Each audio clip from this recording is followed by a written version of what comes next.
términos generales, la prestación de servicios a que se refiere el artículo 13 se concreta en una obligación de hacer por una persona natural sin que medie una relación laboral. Por lo tanto, comprende los servicios calificados y los no calificados. En las memorias que ustedes van a tener, aquí van a encontrar todos los conceptos de Haití. Este es un criterio de la DIAN y de actualicen, entonces dice, esos criterios coinciden con la interpretación que siempre hemos dado en nuestro portal las normas de la ley 1429, 1450, 1527. Cuando terminaron estableciendo mecanismos de retención de la fuente que pueden estar trabajados. Básicamente encuentran ustedes los soportes jurídicos ahí. Condiciones para vincular un empleado asalariado, ¿cuáles son? Ojo lo que le estoy diciendo, no es lo que dice allá, sino condiciones para vincular un empleado asalariado, ¿cuáles son? Contrato de trabajo. El contrato de trabajo, ¿cómo puede ser?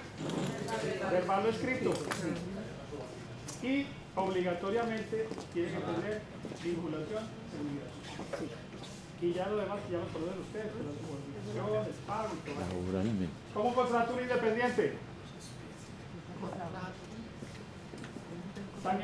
¿También verbal, sí o qué? Sí, claro. Inmediatamente se me convierte en un empleado asalariado. Porque los que tienen los contratos verbales siempre van a ser, se considerarán contratos a término indefinido, laborales. Un independiente hay que contratarlo siempre con un contrato civil de prestación de servicios. Y ya le pagarás por servicios o por honorarios según la capacidad intelectual o la actividad que haya que hacer. Contrato civil escrito, afiliación a seguridad social, anticipada o vencida. Si yo lo contrato en septiembre y él quiere pagar anticipada, él lo puede hacer. Y si él quiere pagar vencido, ¿septiembre cuándo lo paga? En octubre. O enero, en febrero.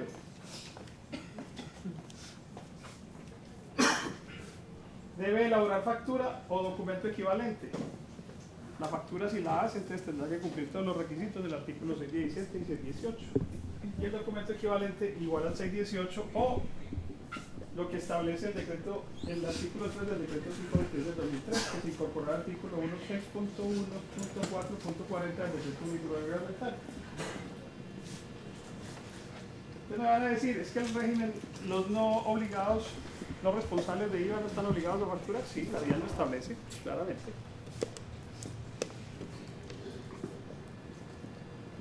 En el oficio 791 del 2019, todas las personas o entidades que tengan calidad de comerciantes ejerzan profesión de liberales o presten servicios y derechos a estas, enajenen bienes productos de su actividad agrícola o ganadera independientemente de su calidad de contribuyente o no, de los impuestos administrados por la DIAN.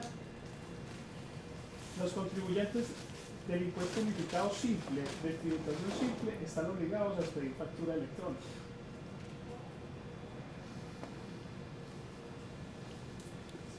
Sin embargo, este despacho llega a la conclusión del artículo 1.6, 1.1.4.2 del decreto único reglamentario, que sigue siendo aplicable para los no responsables a pesar de referirse a los responsables del régimen simplificado, por lo ya determinado en el artículo 18 de la Ley de Financiamiento 2018, por ende no se encuentran obligados a facturar los siguientes: los responsables al régimen simplificado o los no responsables de IVA. ¿Y entonces usted cómo le va a pagar? ¿El qué le tiene que pasar a usted? El RUT. Una cuenta de cobro, ¿qué documento es? Documento equivalente. Yo lo tengo que hacer con el RUT. No existe. Es tan ineficaz y tan inocuo y tan ineficiente una cuenta de cobro que hay que ponerle un documento equivalente. ¿Cuál es el que vale? El documento equivalente. Y ese documento equivalente lo puede hacer el vendedor o el comprador, cualquiera de los dos. Ahí hay validez. ¿Y el documento equivalente tiene que estar firmado? No. Simplemente se hace y se presenta. ¿Queda claro? ¿Y qué más tiene que tener entonces para que cumpla la condición fiscal? Que tenga el RUT. ¿Y qué más? Y la seguridad social. Y la seguridad social, pero puede ser vencida. Pero puedo empezar a trabajar Yo puedo empezar a trabajar hoy, Lo que yo hago es que les pido la afiliación. Ah. Me la copia de la afiliación. está activo. De la certificación de la EPS que él está activo, la de pensión que él está activo. Porque, por ejemplo, en esas empresitas que cobran 80.000 pesos por los aportes, los vinculan y los dejan 3 días y los sacan.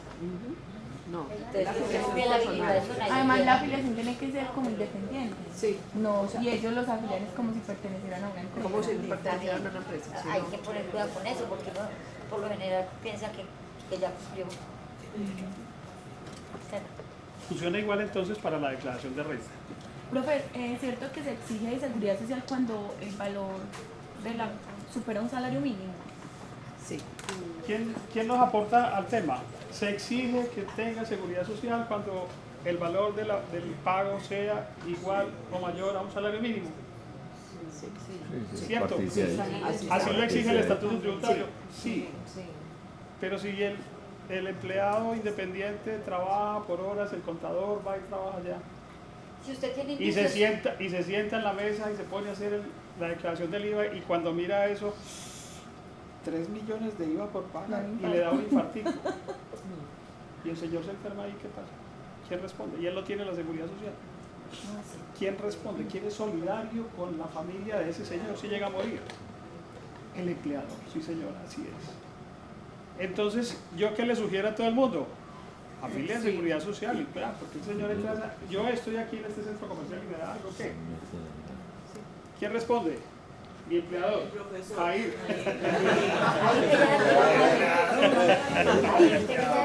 el del igual ayer. Pero si yo contrato un independiente,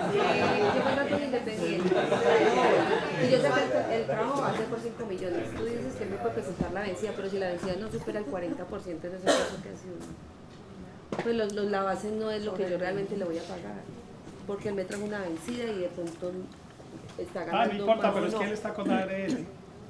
Pero Entonces para que que el ella gasto, cumple una condición. pero para que la base Bueno, entonces sea de todas maneras, cuando él termine el contrato y esté vencido, el mes vencido, usted le pagó ahorita enero, él en los siguientes días tiene que entregarle a usted la copia de pago de este mes de enero. ¿Cuándo las pago? En febrero, pero se la tiene que hacer llegar. que yo esté, Claro. que me garantice que Sí, lo que claro. yo le pague sea el 40. Sí, claro.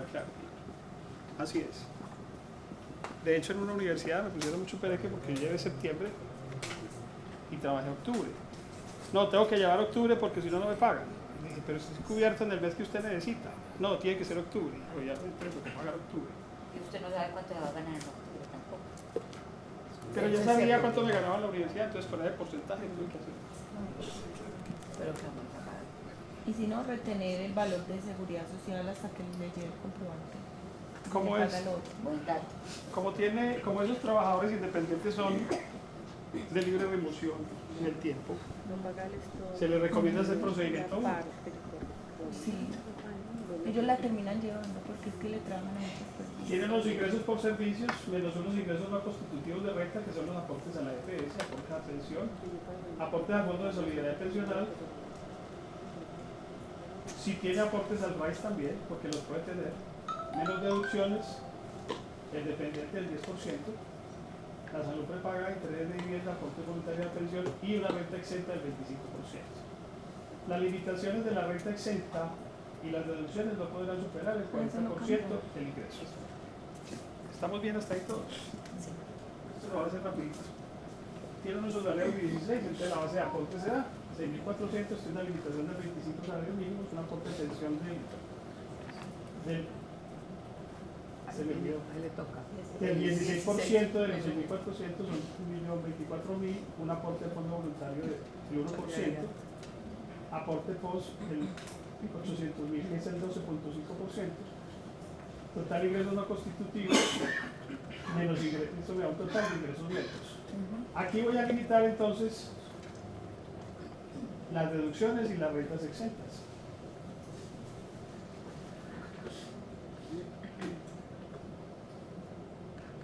No le pare bolas a este numerito, que está igual. A este numerito es diferente a este. Visualícelo igual. Los intereses de vivienda son 800.000 pesos. ¿Y está limitado a cuánto? Vamos rápido. a 100 VTs mensuales, 3.560.000 pesos hoy.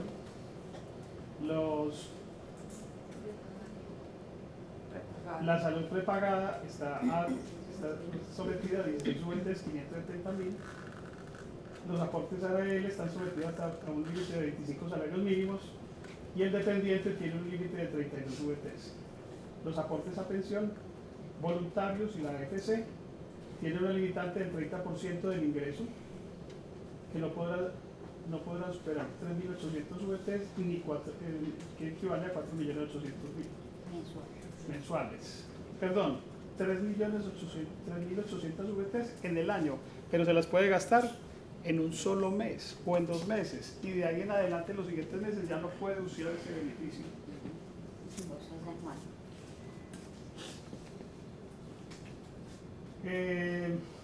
Tenemos un ingreso neto de 14.112 menos deducciones, intereses de vivienda, pagos de salud prepagada, aportes ARL, dependientes, total deducciones, hago aportes voluntarios a pensión, ahorros de la AFC, total rentas exentas.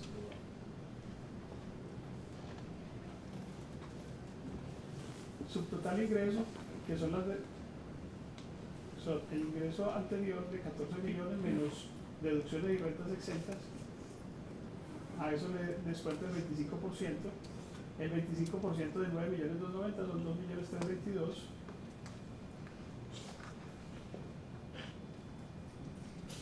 Y me da un subtotal de 6.968.000. Solamente podría utilizar deducciones y rentas exentas por 5.645.000, que es el 40% del ingreso neto.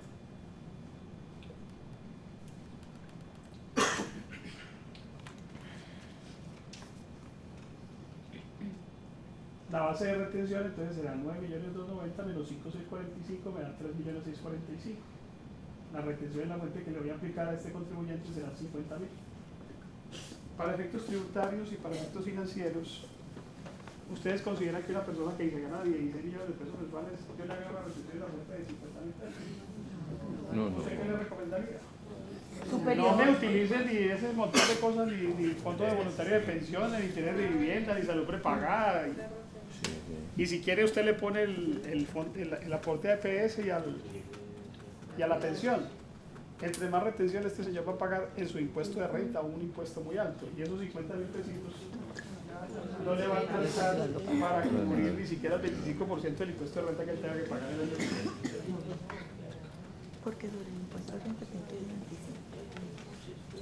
25. Y el mismo independiente, pero de renta no laboral, ¿cómo le calculo yo al independiente de renta no laboral la retención de la fuente? Por la tabla, ¿cierto? Dependiendo de si es honorarios o servicios. Sí. Pero le descuento los aportes a la seguridad social, lo que tiene que ver con pensión, fondo de solidaridad pensional y aportes. O sea que no hay La problema en base. que yo le haga una retención superior a lo que realmente sea. No hay No, no ningún hay problema. problema en que sea superior. Superior no hay problema, inferior sí. Sí, no hay problema. Es que la norma le dice que son el 40% como mínimo de base de aportes, como mínimo. De ahí para allá. ¿Y aquí por qué le aplico el 11? Porque yo ya sé que el hombre es declarante, uno con 16 millones de pesos mensuales obviamente tiene que declarar rentas. La retención de la fuente vale 1.552.000. Los aportes voluntarios a la ARL son voluntarios. Los paga según riesgos 1, 2 y 3. ¿Quién los paga? El contratista. Y cuando son riesgos 4 y 5, El contratante. los paga el contratante porque son de costosos. Los independientes no laborales tendrán tarifa de retención de la fuente, honorarios, servicios.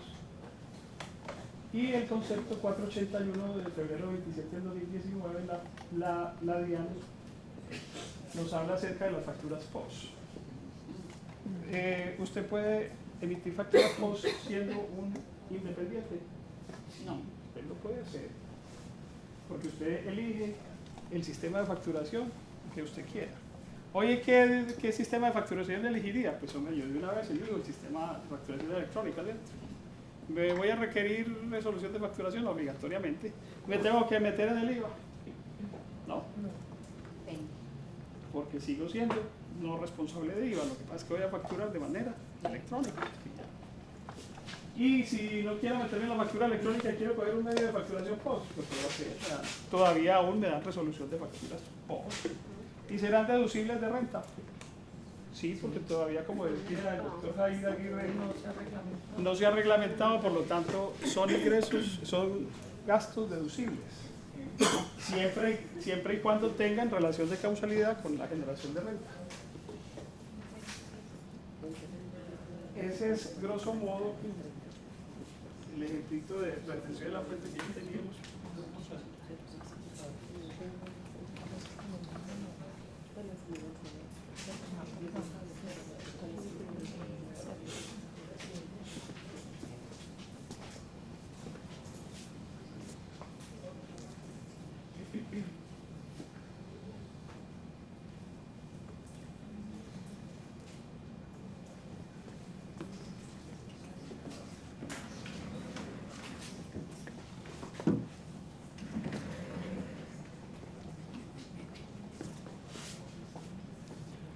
La tarifa, esto como ya lo vimos, la tarifa de personas naturales, residentes y asignaciones modales está en el artículo 241. La tabla volvió otra vez a su régimen anterior, al 2018, que está en 0 a 1090, de 1090 a 1700, y estaba de 0 a cuánto? A 1187. Había bajado este valor de acá. O sea que ya no va a ser tan costoso. La retención fue de 0,87, de 87 a 7. Igual la tabla ya cambió un poco más.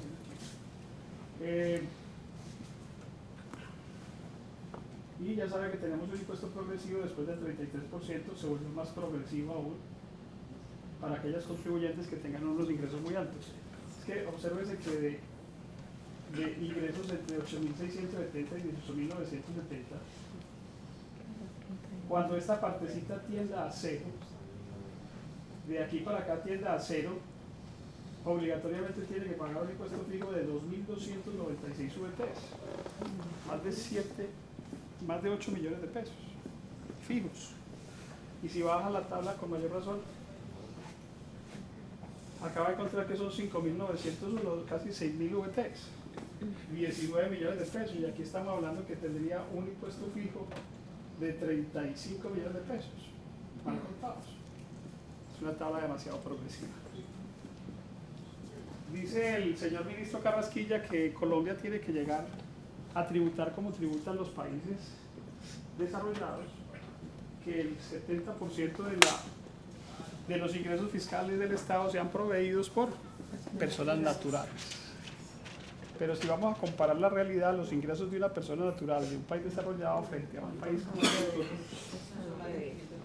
¿cómo vamos a pretender que nosotros aportemos el 70% de los ingresos fiscales? Y sabiendo que una familia se gana 527.000, ya no es pobre, ya es de clase media. Importantísimo eso. Sí, pues, como comparar un rico con un pobre, tributando lo mismo. Se modifica el artículo 242 en la tabla del impuesto por dividendos, y a partir del 2020 entonces será la tarifa de 10%. Por eso Andrés decía ahora que el 10%, pero como estábamos hablando ahorita con Jair, era del 2019 era el 15%.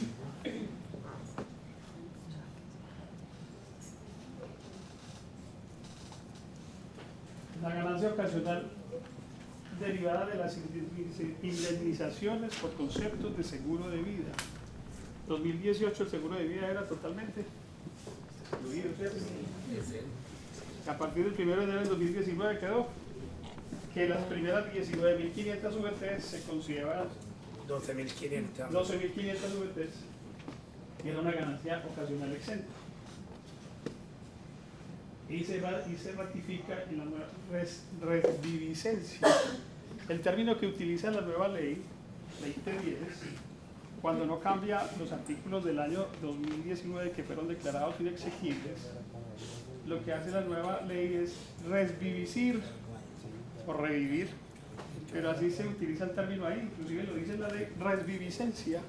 El artículo quiere decir que lo copiaron tal cual estaba en la ley anterior.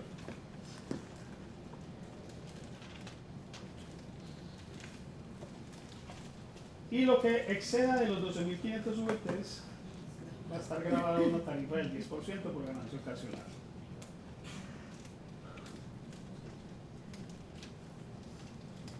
Y aparece lo que nos gustan los contadores, que ahí dice que somos muy pegados a la persona natural. Yo soy de esos que me gusta la persona natural. Sí. No, me refiero a la persona natural, que solo viene en actualización de renta persona natural. La determinación cedular cambió, ya no somos 5 cédulas, sino que a partir del 1 de enero del 2019 somos 3 cédulas.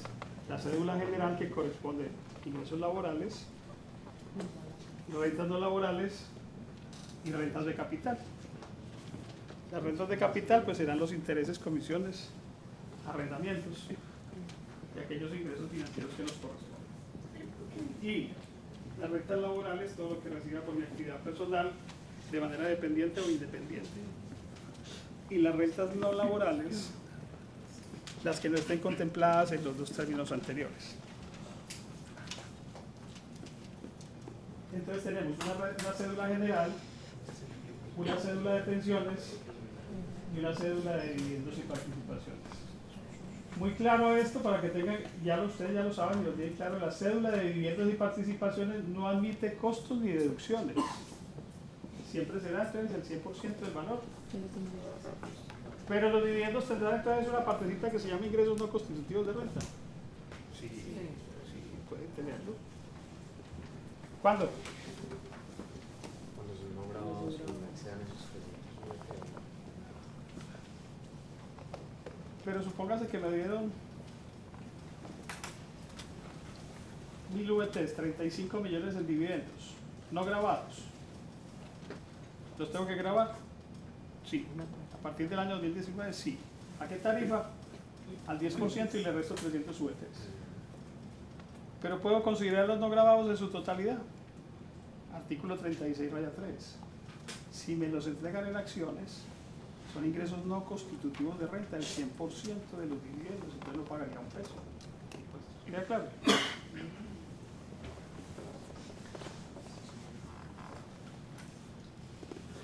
Las pérdidas incurridas dentro de una cédula solo podrán ser compensadas contra las rentas de la misma cédula. Si usted tiene pérdidas en la cédula de dividendos, no la puede trasladar a la cédula de pensiones ni la puede trasladar a la cédula general. La cédula de pensiones, hay que hacer una claridad. Son pensiones recibidas por entidades vigiladas en Colombia. Vale decir, los fondos privados y Colpensiones. O las empresas que aún tengan todavía pensionados. Como por ejemplo, Coltejer todavía tiene pensionados, Fabricato tiene pensionados y los pagan directamente ellos. El Ejército, el Ministerio de Educación tienen pensionados y ellos los pagan directamente. Algunos todavía, otros ya van a los fondos de pensiones.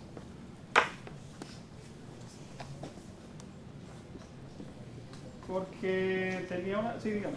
Si es un extranjero que recibe la pensión de Estados Unidos, pero Eso te iba a decir.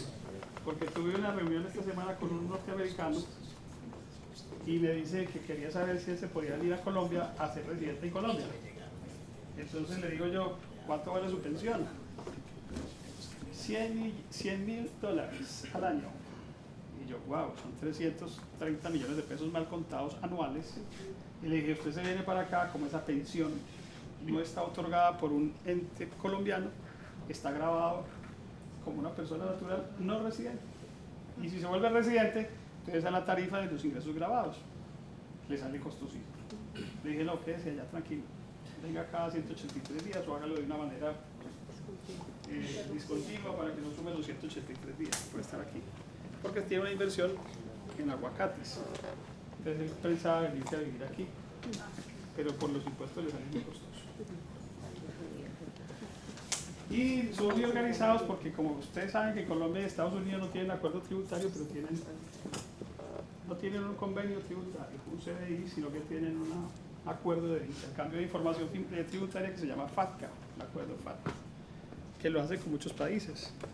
Que los residentes norteamericanos, así ya no sean nacionales, tienen que reportarle a Estados Unidos todo lo que tengan en los países del mundo, lo tienen que reportar. ¿Para qué? Para efectos de evitar el lavado de activos, el narcotráfico y de los ilícitos. Mire este paragrafito. Las pérdidas declaradas en periodos grabables anteriores únicamente podrán ser imputadas contra la cédula general. Ahí se podrán registrar las pérdidas que traiga el año 2018.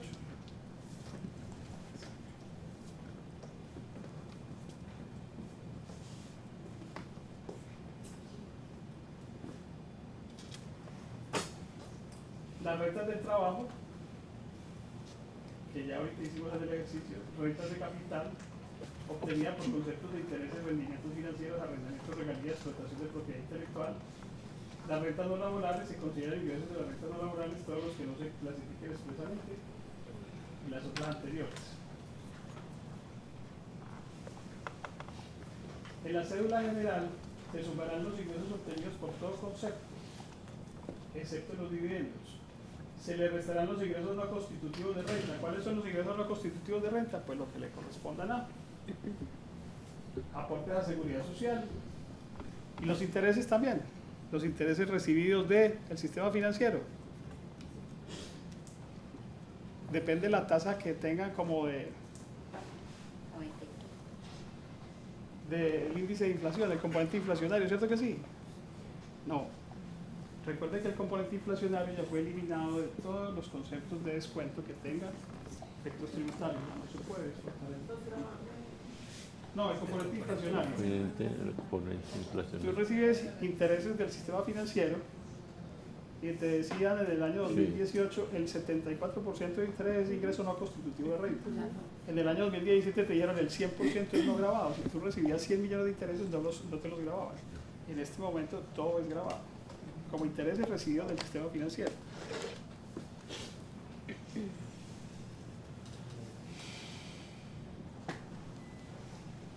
El valor resultante podrá restarse todas las rentas exentas y deducciones especiales imputables a esta cédula, siempre que no excedan del 40% del resultado del numeral anterior hasta 5.040 OITs. Entonces miremos una cosa bien interesante. Si yo tengo rentas de capital que son arrendamientos e intereses, y me dice que el valor resultante podrá restarse todas las rentas exentas y las deducciones especiales imputables. ¿Cuáles son esas deducciones especiales imputables? Tengo rentas de capital, entonces yo arriendo bodegas y locales comerciales y oficinas, y tengo un asistente, un mensajero. ¿Cuál sería una renta especial imputable? Una deducción especial imputable. El predial se considera una renta exenta imputable especial. Industria y comercio se considera especial imputable. Que no debería ser así. Que debería estar como una deducción general, pero la tienen ahí. El gravamen del movimiento financiero también lo tienen como una deducción especial imputable. El empleador le da al trabajador un aporte al fondo voluntario de pensiones para que él se motive trabajando con él. Y le dice, te voy a regalar 50.000 pesitos al fondo voluntario de pensiones. Él es el mensajero. Para él es un gasto. Es una deducción especial imputable. Esas deducciones imputables no podrán exceder el 10% de una renta líquida que nos va a dar ahora. Y la suma de todo eso no podrá ser el 40% del resultado. Ahora miren, en la depuración de las rentas no laborales y las rentas de capital se podrán restar los costos y los gastos que cumplan con los requisitos generales para su procedencia. Díganme. propiedad y arrienda la propiedad. Esos intereses que paga por esa propiedad, ¿quién la está cogiendo en arrendamiento? Ojo lo que le voy a decir. La pregunta es bien interesante. Si un rentista de capital compra una bodega con intereses y la arrienda, esos intereses son un gasto deducible, ¿sí o no? ¿Es especial o es un gasto o costo procedente? Es procedente, porque está en la operación de mi negocio. Lo especial es que el señor le está dando al mensajero un aporte al Fondo Voluntario de Pensiones. Para él es un gasto deducible, pero el Estado se la redujo al 10% de la renta líquida. Ahorita mismo. Es válido, Guillermo, es válido, por ejemplo, se alquila por ejemplo, una casa y se arriendan habitaciones, por decir algo. Es deducible ese arriendo. Y es válido decir que es renta de capital, Es válido decir que rentas de capital. porque está haciendo un arriendo. Sí, claro. Sí. Pero entonces me puedo deducir el arriendo que le pago a la señora Sí, claro. por ese bien. Sí, Y tiene relación de causalidad. Porque tenía entendido, por ejemplo, si yo no tengo carro, no puedo deducir la gasolina. Entonces, si no tengo casa, no puedo deducir el arriendo. ¿Okay? Para generar ese arriendo. O me es que el activo es el que te va a generar la renta. Sí, ¿Quién, pero no es quién mío. tiene el control del activo? Usted, a través de un contrato de arrendamiento, ya tiene el control de ese activo y va a generar unos ingresos. Y si usted arrienda, y si usted subarrienda, va a recibir un ingreso por ello. Entonces el costo del arrendamiento va a ser deducible. Pero no todo, obviamente. Porque no va a arrendar sino partes de la casa, entonces proporcionalmente podrá tomar de valor. Si tiene 4 habitaciones y ella vive en una, entonces solamente podrá tomarlo como 75% del costo. Ah, pero eso Ya sabe quién le puede ayudar a hacer marañas.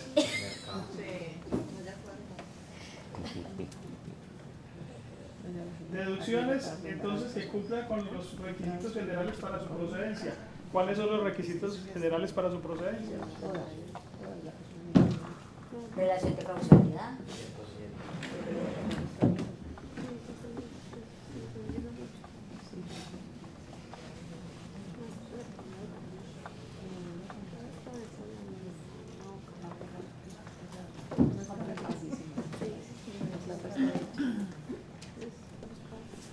Para que tengan, cumplan con procedencia, entonces tenemos el artículo 107. Expensas necesarias.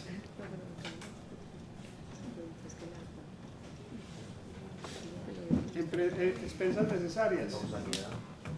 Dentro de esas expensas necesarias, el concepto es subjetivo. ¿Por qué es subjetivo? Porque yo, contador, yo, empresario, defino si cumple con las condiciones de causalidad, necesidad y proporcionalidad. Eso no lo define el estatuto tributario en ninguna parte. Usted es el que tiene que definir si cumple la necesidad, la causalidad y la proporcionalidad. Claro. Y ahora viene otro término técnico que es objetivo.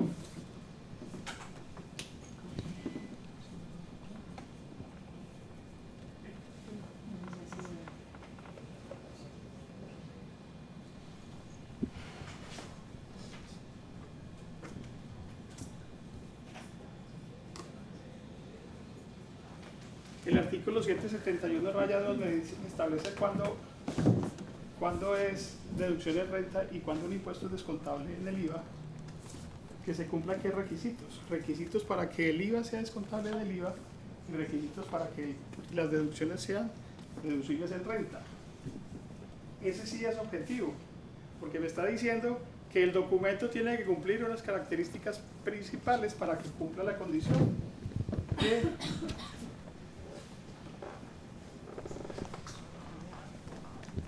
de requisitos generales para su procedencia. ¿Qué condiciones tiene que cumplir el documento para que yo pueda tomar una deducción?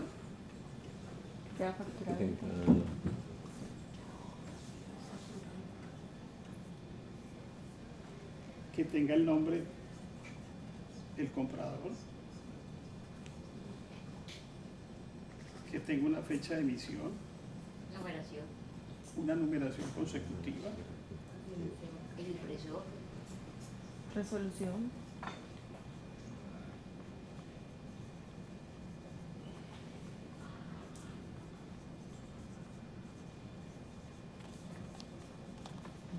El detalle o concepto, Discriminación. el IVA. ¿Qué más tiene que tener? El nombre del comprador, el nombre del vendedor y la identificación del vendedor. Identificación del vendedor. Y nos falta otra. No.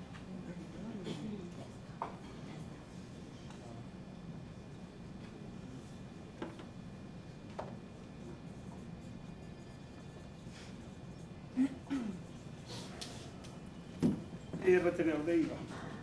¿Sí o no? Si usted lee el artículo 7 de 31 raya 2, entonces usted como contador y como problemático tesorero le llega una factura que no, un documento que no dice ni factura, no tiene la resolución de facturación, no tiene la identificación del impresor y no dice y no tiene tampoco la condición de agente retenedor de IVA. No soy agente retenedor de IVA o sí soy agente retenedor de IVA. No, usted la puede recibir.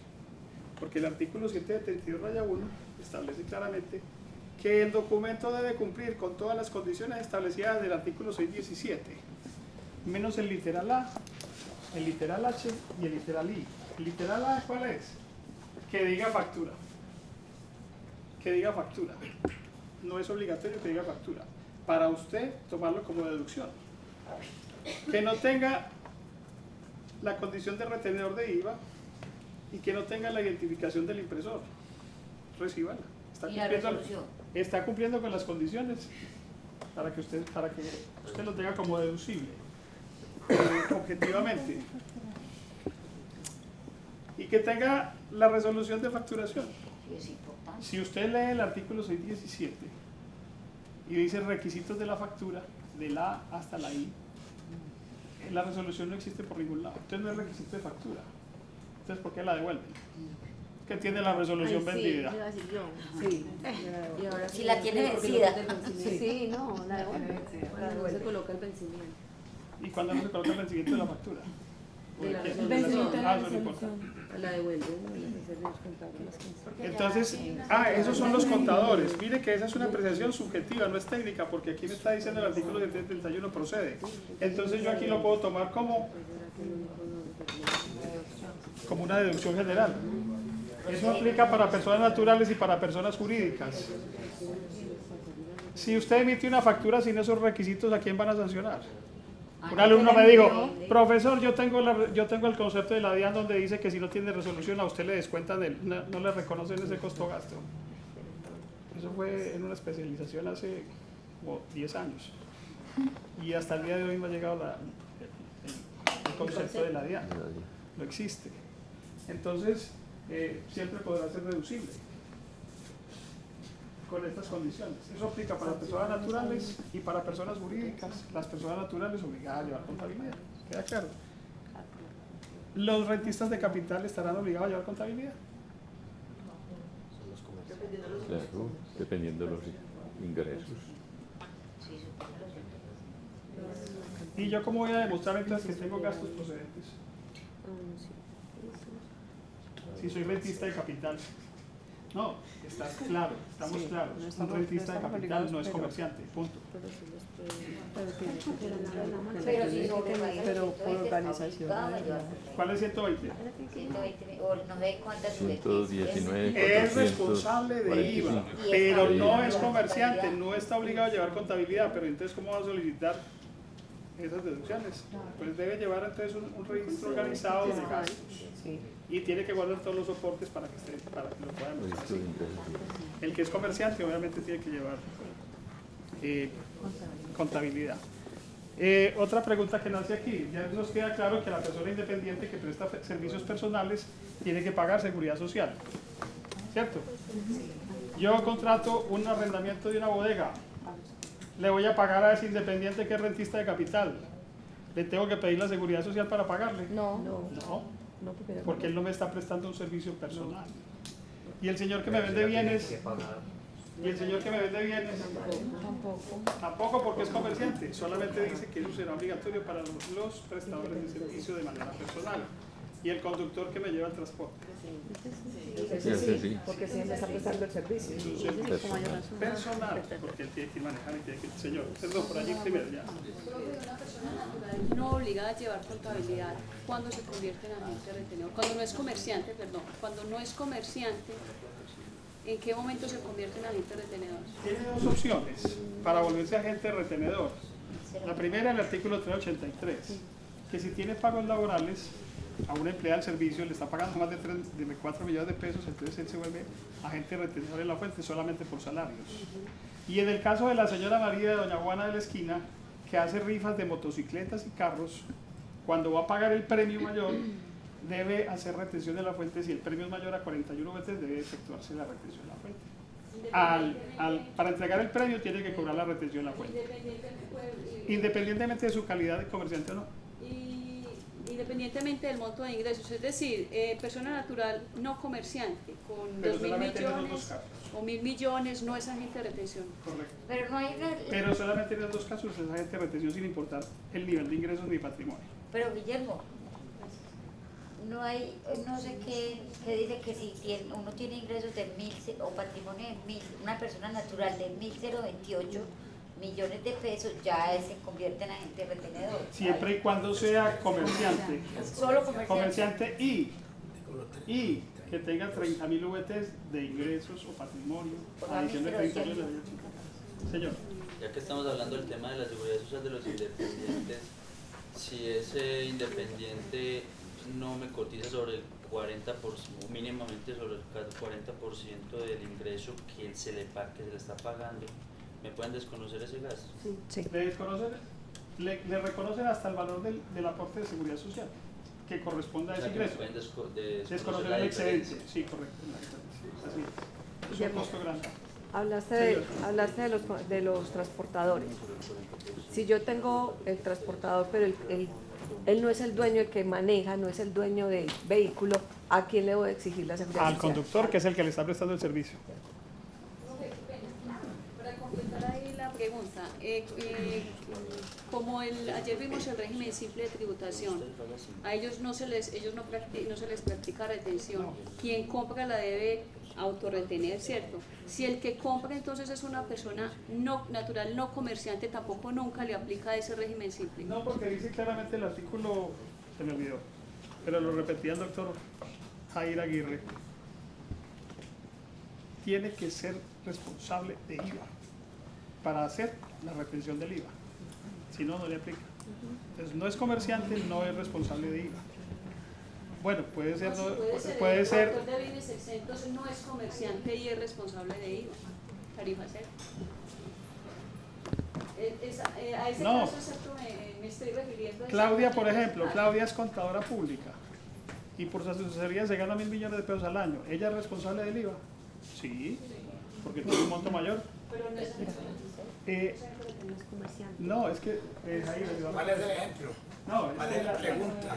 que una persona no comerciante, Pero es productor de bienes exentos. no, sí, pero no Sí. comerciante, no comerciante. No comerciante. Con 2.000 o 1.000 millones de pesos en ingresos, le compra al régimen simple de tributación. Sí. Tiene que Hacer la autorretención en la autorretención.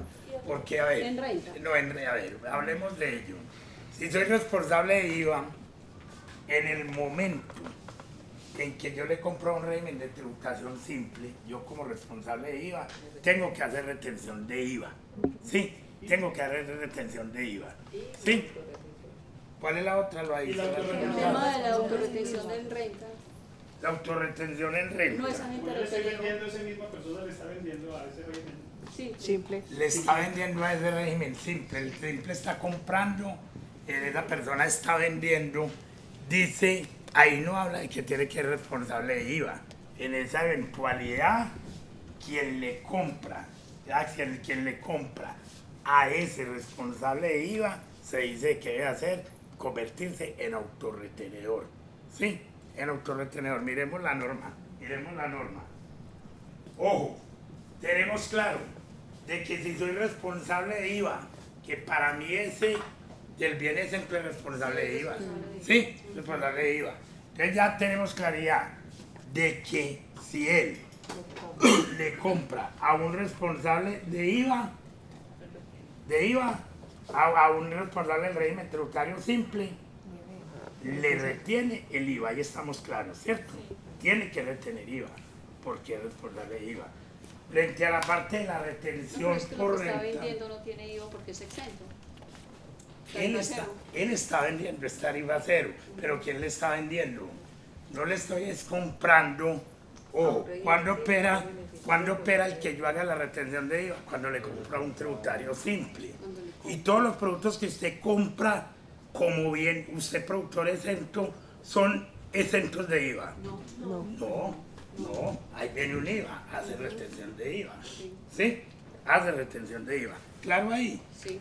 Bueno, la otra es... El tema cuando se convierte en agente de retención. O sea, no es agente de retención porque no es comerciante, es persona natural, no es comerciante. Pero cuando tiene que calcular esa autorretención en renta, ¿en qué casos lo tiene que calcular? Cuando le vende a un simple. Cuando le vendo a un simple, ¿O no? que ese simple debería de retener, ¿sí o no? Debería retenerme a mí. Y efectivamente no me puede retener, ¿sí o no? Sí. Yo me convierto en autorretenedor. En ninguna parte de la norma, ni de los reglamentarios, nos dicen de que quien le compre, quien le venda a un simple, que ese simple debería de retener, usted que porque es el productor de bienes exentos, o en este caso no debería de hacer retención, o sea, queda plasmado de que haga retención siempre y cuando cumpla con los topes estipulados, ¿sí? Para mí debe haber una autorretención ahí. Solamente en esos En casos, esos el régimen casos, simple, no de más. resto él no retiene a nadie. De resto no retiene, ¿listo? De resto no retiene. Yo soy responsable de IVA. Le vendo a Jair régimen simple. Te vendo a Jair régimen Régimen simple. simple. Yo me tengo que hacer la autorretención de la venta. Sí. Listo. En ese evento es donde lo planteamos, Sí. así sea el productor de bienes exento. Sí, claro. Los topes son los Son los mismos, mismos. no hay variación de ninguna forma, en ninguna parte. Quiero aclarar dos cositas, hijo, qué pena. Vuelvo y me meto en el cuento, no, sino que a raíz de preguntas que nos acaban de hacer algunos compañeros muy prematuras, no, muy el caso del simple, hay dos cositas muy breves. Yair, voy a presentar la declaración de IVA consolidada en el régimen simple y no hay formulario en el portal. Ya se lo envié a los compañeros, ya lo clarificamos.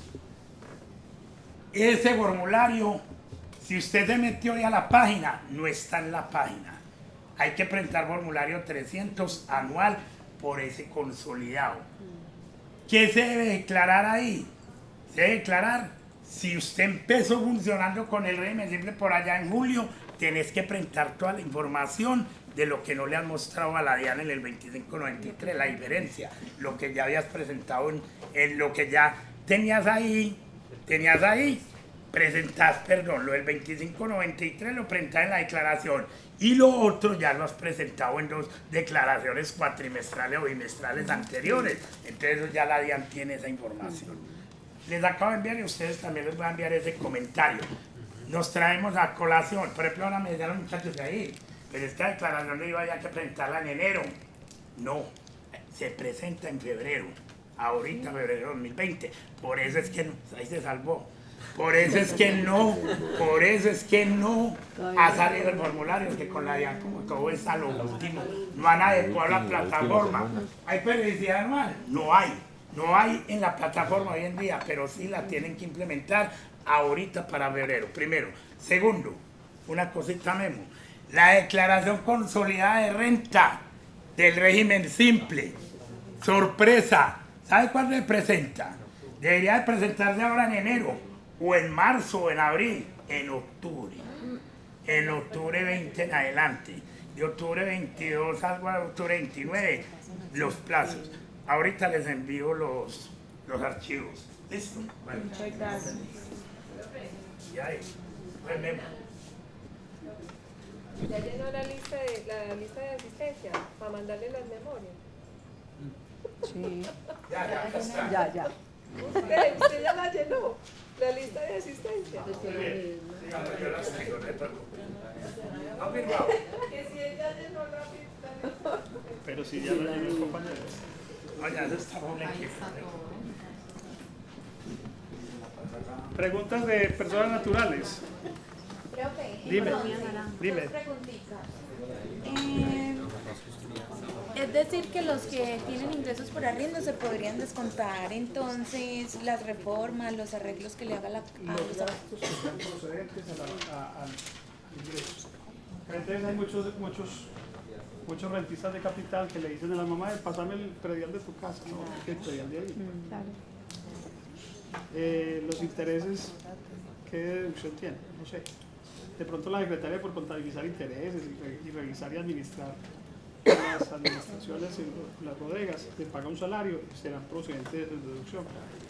Y lo otro, entonces, internamente tendría que seguir manejando las 5 cédulas para saber, porque la cédula general tiene varios. La cédula general tiene 3 módulos, laborales, no laborales y rentas de capital. Sí. Entonces quedamos de 3 en 1, pero siguen siendo 5. ¿Alguna otra pregunta? Para pasar al impuesto del patrimonio. Esto de las 3 cédulas es para el 2019. Lo bueno de las 3 cédulas es que ampliaron de 1000 VTs a 5040 VTs la exención de las rentas especiales, de las deducciones especiales que hablamos ahorita. Entonces esa cédula general viene, o sea, uno hace el consolidado total de las 3, de los 3 que le corresponden. Ahí debe estar entonces la cédula por ingresos, dentro de la cédula general debe haber unos renglones, un modulito que hable de ingresos laborales, ingresos por rentas de capital, ingresos por no laborales. Pero entonces si hubiera ingresos... Sí, no, es simplemente las consolidaron una sola, pero eso también. Porque si esto eran los subrenglones para los ingresos, deberían estar también los de la deducción. Tendrían que estar las deducciones. Ahí es donde dice que los que somos empleados independientes nos podemos descontar todo lo que se puede descontar. Bueno, valga la claridad.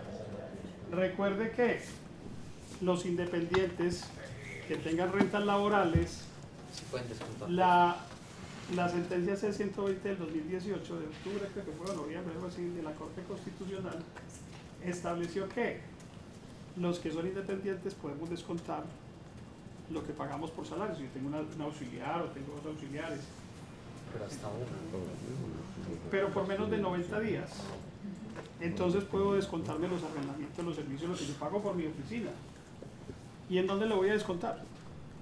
Si las deducciones que las ponga yo ahí me va a dar un límite del 40% y me está diciendo las puedes contar todas. En el ingreso constitutivo.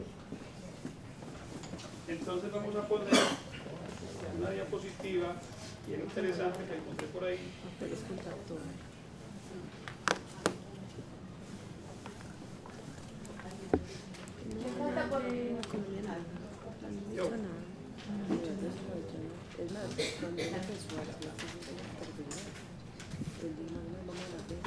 Y no mencionan la economía de las papanas. Es que igual eso cambiaría eso. Eso que no sabe. Bueno, pues sí. No me toca leer. Mire que ahí nos establece claramente que los trabajadores independientes podrán restar. Esto es de actualícese. Obligados a utilizar la cédula de trabajo podrán restar en su declaración de renta del año que hable 2018 y 19, porque así está establecido.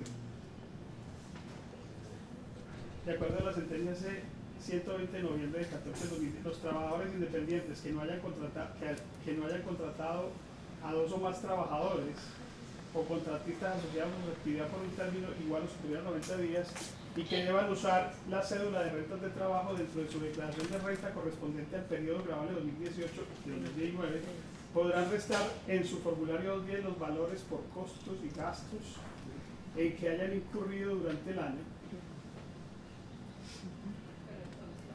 Por ejemplo, los pagos a una sola persona que hayan tenido contratada, los gastos de oficina, etc. Lo anterior se verá reflejado en el renglón 33 del formulario de menciones, del cual la DIAN no, por la formulación que tenía, no los dejaba pasar. Pero como dice Andrés, eso se debe declarar en los ingresos no constitutivos de renta. Acuérdense que hasta el 31 de diciembre del 2018 de pronto por ahí hay algún empleado despistado que no ha presentado declaración de renta y que a usted le vaya a llegar. Le dice, venga, es que tengo unas cesantías de 1.000 millones de pesos. Recuerde que para las cesantías usted tiene dos opciones para determinar que son rentas exentas. La primera es que si el promedio del salario, dice el numeral 4 del artículo 206, que si el salario promedio es inferior a 350 VTs, entonces las cesantías son rentas exentas. Si le dieron 1.000 millones son rentas exentas. Punto. Pero entonces llegamos al punto aquí de que si las pongo como renta exenta están limitadas al 40% del ingreso neto. Entonces yo no puedo descontar los 1.000 millones. Entonces, ¿qué hago? Artículo 56 raya 2 estaba vigente al 31 de diciembre de 2018. No se le vaya a olvidar eso. Si usted tiene un cliente que todavía esté pendiente con su declaración de renta del 2018, artículo 56 raya 2. Las cesantías se podrán llevar como ingreso no constitutivo de renta. Y entonces, ¿para qué estaba el 206 numeral 4? También estaban vigentes, pero se chocaban. Por eso derogaron el 56 raya 2 a partir del 1 de enero del 2019. Por eso le digo que si tiene un empleado embolatado que no haya presentado, no le digamos embolatado, extemporáneo, que no haya presentado su declaración de renta 2018, ahí podrá llevar esa perlita que le da un margen de pagar menos impuestos de una manera legal.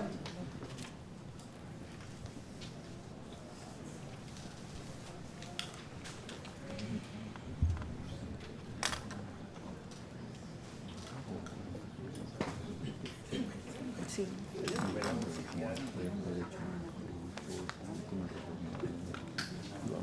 No, es que la limitación del 40% es cuando la persona retira las cesantías del fondo ya o sea, que no si ya subo un 40% Cuando la persona retira las cesantías del fondo ya no son ingresos porque cuando se los pagaron se volvió ingreso. Estarían haciendo un doble efecto de ingreso. Impuesto al patrimonio. ¿Quiénes son los sujetos pasivos del impuesto al patrimonio? Los que tengan un patrimonio líquido de ¿y quiénes son los que tengan un patrimonio líquido de 5.000 millones? Las personas naturales, únicamente las personas naturales que tengan un patrimonio líquido de 2.500, de 5.000 millones. ¿Cuándo? El 1 de enero del 2020. ¿Por qué no digo primero? Porque yo no digo el segundo ni el tercero, entonces digo el 1 de enero, porque el 2 de enero. No, pero eso es como, me disculpan que no es como molesto. Esas son unas cosas que las contradicciones del español. Digo el 1 de enero, pero el 2 no digo segundo y no que digo el 2. Entonces debería decir el 1. Se excluyen las primeras 13.500 VTs del valor patrimonial neto de la casa de habitación. ¿Cómo determino el valor patrimonial neto?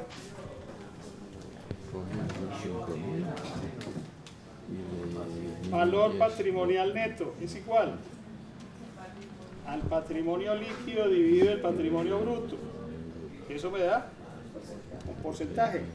Y ese es mi porcentaje que indica que es mi propiedad real.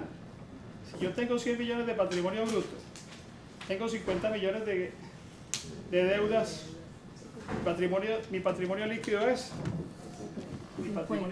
50 y el patrimonio bruto es 100. Eso me da que soy dueño solamente del 50% y el otro 50% de los activos que hace está respaldando sus pasivos, no son míos. Entonces por eso le dicen que solamente el valor patrimonial neto de la casa de habitación. Lo que decía Jair ahora, con el saneamiento, se excluye el 50% del patrimonio saneado y repatriado. Señor, entonces es que, profe, el señor normalizó una casa que tenía en Estados Unidos. ¿Y cómo se va a traer la casa para acá? Entonces, ¿qué puede ser? Bienes representados como en algo material que yo pueda trasladar, como joyas, como un carro, como muebles. Y lo más fácil, dinero. ¿Cierto? Repatriar acciones tocaría venderlas y traer el dinero, porque la acción sigue estando allá. Con fines de inversión declarados en el 2019 y que tienen que tener una intención de estar en el país mínimo, ¿cuántos? 2 años, mínimo 2 años. Es que tengo una platica de $1 milloncito en Estados Unidos y lo tengo que traer. ¿Lo declaraste? Sí. No, no lo declaré. Si lo hubiese declarado el año anterior, la tarifa era de 13. Ahora le sale 2 puntos más caro y va a ser el 15. Mire lo del impuesto al patrimonio. El impuesto al patrimonio es una figura de la cual tuvo contradicciones y tuvo pleitos en el Congreso porque y algunos juristas dicen que se presta para el lavado de activos y de esos dineros de los irregulares, de los ilegales. Entonces,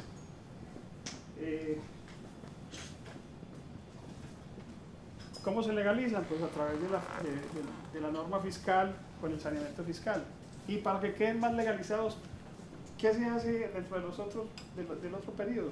En la declaración de renta tenemos entonces la auditoría tributaria, ¿cierto? Y la declaración de renta me queda firme ¿en cuánto tiempo? En 6 meses. Entonces, el saneamiento fiscal ya me quedó lavado mi platica, pues, o me quedó organizado, formalizado mi plata que tenía en el exterior, no lo había declarado. Y aparte de eso me acogí al beneficio de auditoría. Y esa declaración de renta me queda firme en 6 meses. Excelente.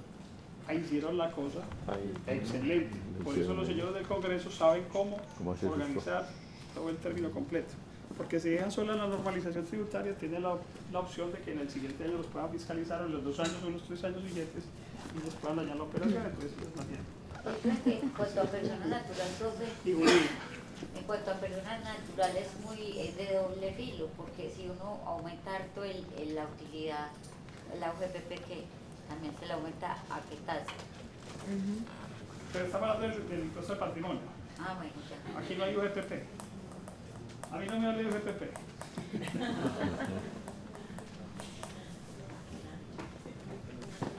Aquí hablar de impuesto a los dividendos después de que el doctor Jair Aguirre hizo una disertación muy interesante.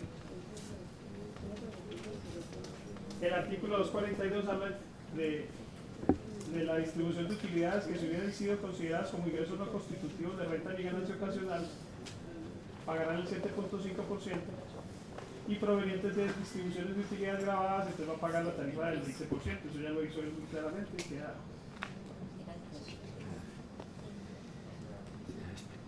Normalización tributaria. Aquí sí. ¿En qué consiste la normalización tributaria?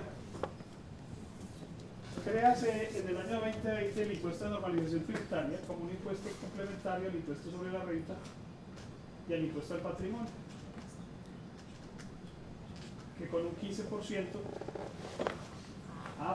me cometí una barbaridad. El impuesto al patrimonio para personas naturales que tengan un patrimonio líquido superior a 5.000 VTs. Y se va a descontar las primeras 13.500 VTs las personas naturales. ¿O a 5.000 millones de qué?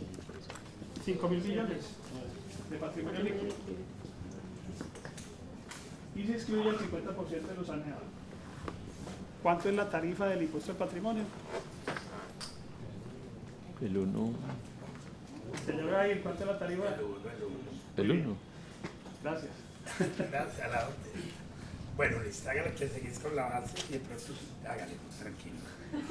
Hágale que para no adelantarme en la base. ¿Vas a hablar de la base? No, ya es la base la que la dejé depurada aquí. Sí. De las primeras 13.500 VTs y se excluye el 50% del patrimonio repatriado. Bueno, hay que tener en cuenta una cosa. En la 1943 le tomaban la foto al hecho generador. Ustedes dan cuenta, el hecho generador es el que le obliga a mí al impuesto. En la 1943 la fotico del hecho generador era 1 de enero de 2019. Ahorita con la ley de crecimiento lo revivieron y lo modificaron. La foto del hecho generador es 1 de enero de 2020 y 1 de enero de 2021. ¿Sí? Ya no es solamente 1 de enero de 2020, sino 1 de enero de 2020 y 1 de enero de 2021. Mientras que en la 1943 la fotico del hecho generador era 1 de enero de 2019.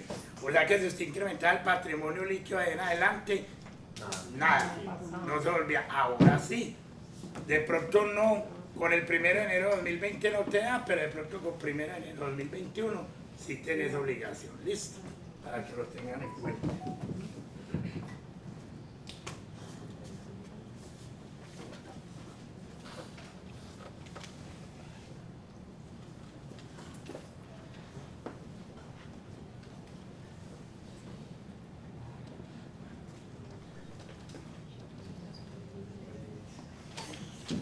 Entonces, usted le hace el análisis a un contribuyente y le encuentra que el patrimonio líquido al 31 de diciembre es 4.995 millones. Y si lo revisa al 1 de enero del 2020, sin hacer absolutamente nada, ¿usted cree que no es responsable del impuesto al patrimonio? Usted tiene que revisar nuevamente toda la información económica. Recuerde que los inmuebles a partir del 1 de enero se incrementan automáticamente y entonces este bien ya puede valer 5.000, 1 millón de pesos. Ya superó los 5.000 millones de pesos o llegó a los 5.000 millones de pesos y es responsable del impuesto al patrimonio. Los bancos, usted sacó el extracto el 31 de diciembre por la pantalla, saldo final, no sé qué. Y el 1 de enero le aparecen otros 10.000 pesos más. Esos 10.000 pesos más le suben la base del impuesto del total del patrimonio bruto o del patrimonio líquido y lo vuelven responsable del impuesto del patrimonio. Entonces hay que poner mucho cuidado con eso.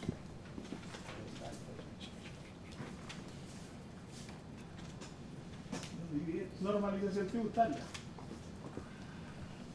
Es para terminar de cuadrar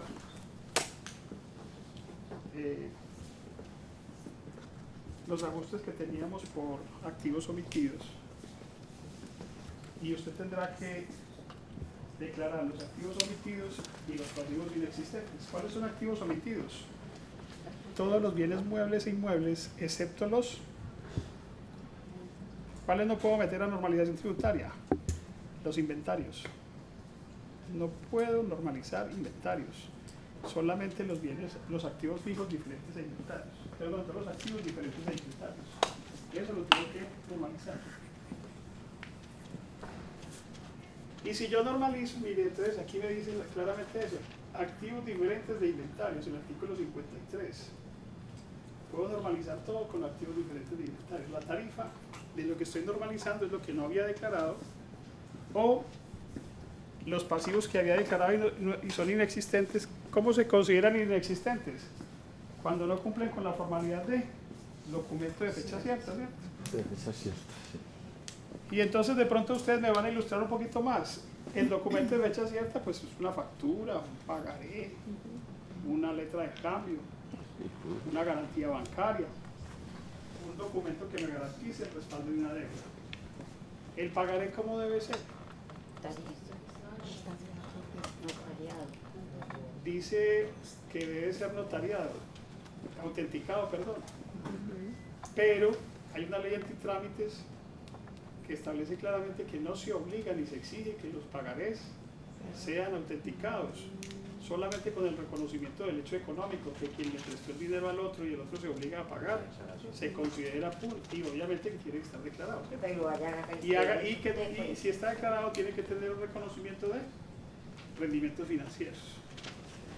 Hágale creer eso al funcionario tributario. Él exige que eso esté debidamente autenticado. Documento de fecha cierta. Y así toca hacerlo para evitarse líos y demoras. Yo recomiendo que se autentique, aunque no es obligatorio. Ya tocaría ir entonces hasta los estados judiciales a demostrar que ese documento es una operación cierta y que no necesita autenticar.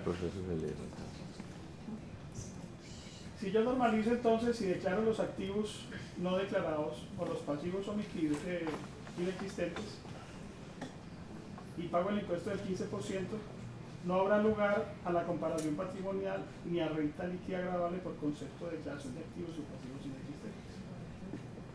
Pasivo que no exista se vuelve ingreso. Activo que yo nunca declaré, ingreso. Es que esa finquita que tengo en La Guajira de 2000 hectaritas, ¿qué se van a dar cuenta? Pues recuerde que la base de catastrales ya las tiene la DIAN. ¿Cuál es la primera base que le transmiten a la DIAN para efectos de información exógena? Las cédulas. ¿Las cédulas de quiénes? De los fallecidos. Mucha gente utiliza cédulas de fallecidos para efectos tributarios. La primera información exógena que recibe la DIAN es de la Registraduría Nacional del Estado Civil, reportando las cédulas de todos los fallecidos en el año anterior, hasta el 31 de diciembre.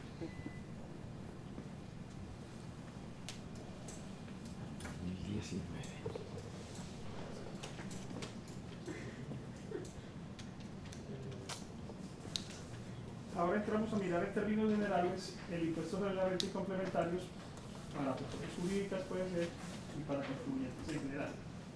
Artículo 90. Determinación de la renta adulta de la enajenación de activos y valor comercial en operaciones sobre bienes y servicios. Recuérdense que nosotros estamos muy dados a vender los inmuebles. ¿Por qué valor? Por el avalúo catastral. ¿Y cuánto vale el negocio? 400 milloncitos. ¿Y el avalúo catastral cuánto vale? 50 millones. ¿Y el resto del dinero a dónde va? No, entonces saqué un cheque para la escritura. ¿Y los otros 350 millones a dónde? No, yo lo consigno en mi cuenta, o en la cuenta de mi señora, o en la cuenta de mi hijo. Y entonces la señora o el hijo por consignación le va a tocar declarar. Y si la DIAN le da por preguntar, ¿cuál? Porque lo ha hecho. ¿Cuál? Por favor, cuénteme cuál es el origen de las consignaciones. O le voy a presumir ingresos por consignaciones, porque la DIAN puede presumir ingresos por consignaciones. Entonces se va a meter en un lío bien grande. ¿Listo? Vamos a mirar aquí qué nos recomienda.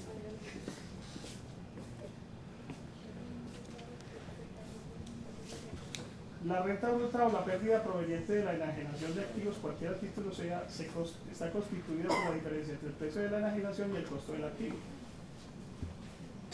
Cuando se trate de activos fijos depreciables, la utilidad, o pues con lo que le voy a leer que lo tengo marcadito.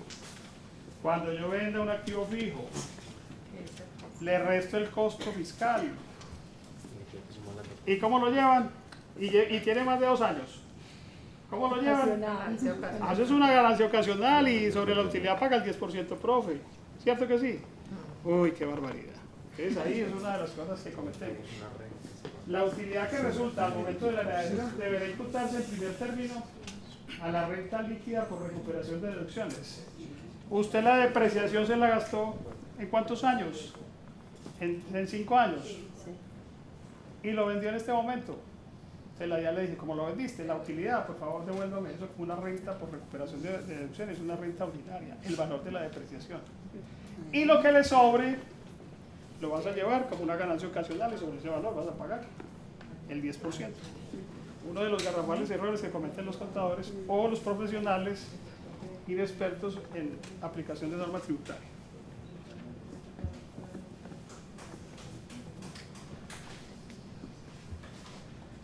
Entonces, a la renta líquida por recuperación de deducciones, depreciación y amortizaciones, el saldo de la utilidad constituye renta o ganancia ocasional, según sea el caso. Un activo que vale 50 millones, el costo fiscal 10, la utilidad fue 40, la depreciación acumulada era 20, entonces, de esos 40 que es la utilidad, 20 millones van. Renta líquida por recuperación de deducciones es una renta ordinaria, y los otros 20 van como una ganancia ocasional y tienen un impuesto del 10%. Eso aplica para personas naturales y jurídicas. ¿Cuántas veces vendemos en nuestra empresa activos fijos? En el año muchas veces, y en los últimos 10 años muchísimas veces. ¿Y cuántas veces se ha hecho esto? No estoy diciendo que no lo haya hecho, cuántas veces lo haya hecho. Ahora miremos el valor de los activos fijos inmuebles y acciones. La venta de un bien inmueble, en la escritura de enajenación o declaración de construcción, las partes deberán declarar bajo la gravedad de juramento que el precio incluido en la escritura es real y no ha sido objeto de pactos privados en los que se señale un valor diferente. Hicimos la negociación por 400 millones y eso tengo que declarar. En caso de que tales pactos existan, deberán informarse del precio convenido en ellos. En la misma escritura se debe declarar que no existen sumas que se hayan convenido o facturado por fuera de la misma. O, de lo contrario, deberá manifestar su valor sin referidas declaraciones. Tanto el impuesto sobre la renta como la ganancia ocasional, el impuesto de registro, los derechos de registro y los derechos notariales serán liquidados sobre una base equivalente a 4 veces el valor incluido en la escritura. Si hay diferencia en ese valor que usted no declaró, que usted no combinó y no lo puso ahí, entonces 4 veces el valor de la escritura tendrá que pagar los derechos notariales, tendrá que pagar los impuestos. ¿Qué más? Y entonces el notario, ¿a quién le va a informar? A la DIAN. ¿Por qué valor? Por 4 veces el valor de la escritura. Y si usted hizo el negocio por 200 millones, entonces la DIAN le va a informar por cuánto. ¿La notaría por cuánto? Por 800 millones y usted no combinó adecuadamente ese precio.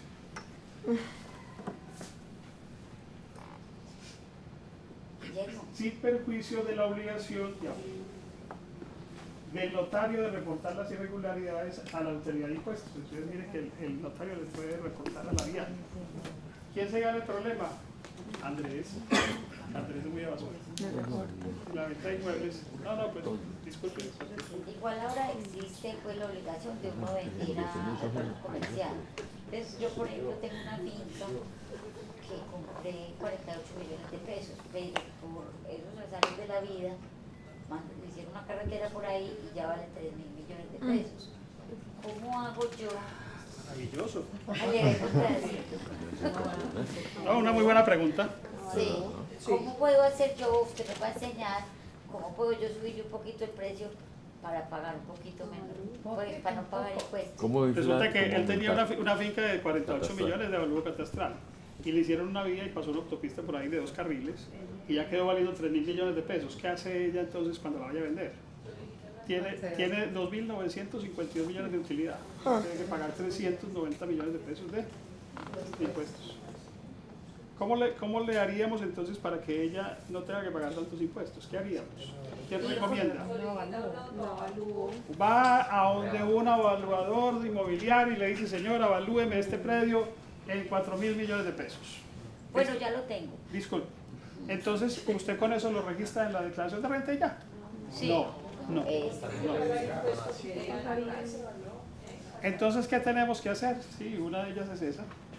La otra es que recuerde que la ley 14 del año 83 en el numeral, en el artículo 7, del 5 al 10 más o menos, si no es del 7, del 5 al 10, que es la ley marco de los impuestos tributarios, territoriales, establece claramente que antes de junio 30, el propietario del bien inmueble, antes de junio 30, hoy lo puedo hacer, puedo solicitar a la oficina de catastro en los avalúos formados, que es Medellín, Barranquilla, Cali, Leticia, Guajira, en los avalúos formados, que me pongan mi nuevo avalúo, que ya vale 4.000 millones de pesos.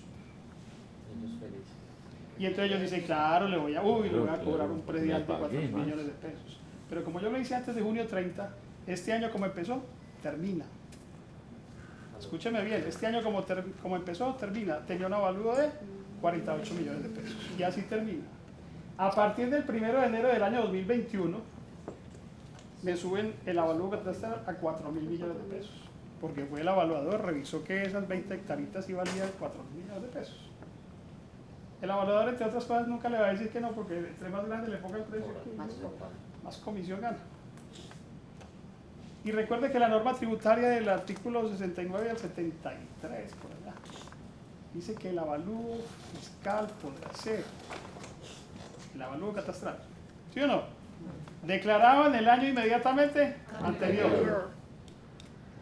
Si yo la vendo en el 2021, ¿cuánto es mi avalúo catastral? 48, entonces no hice nada. Entonces tengo que esperar todo el año 2021 con el nuevo avalúo de 4.000 millones de pesos. La tengo que vender en el 2022. Ahí sí digo que mi avalúo catastral es el del año inmediatamente anterior, 4.000. ¿Y en cuánto la vendí? En 4.050. Tengo 50. ¿Qué se hace? Se lo cuento porque así lo hice con un local comercial en Monterrey.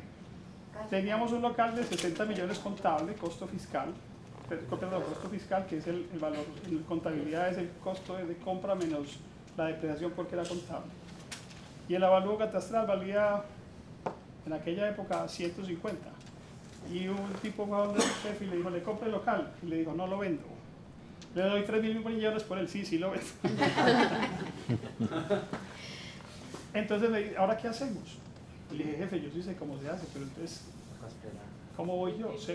¿Cómo voy yo? Yo sé cómo se hace. Me dijo, hágale que yo alguna cosa le reconozco. Para eso le pago también unos honorarios de 150.000 mensuales.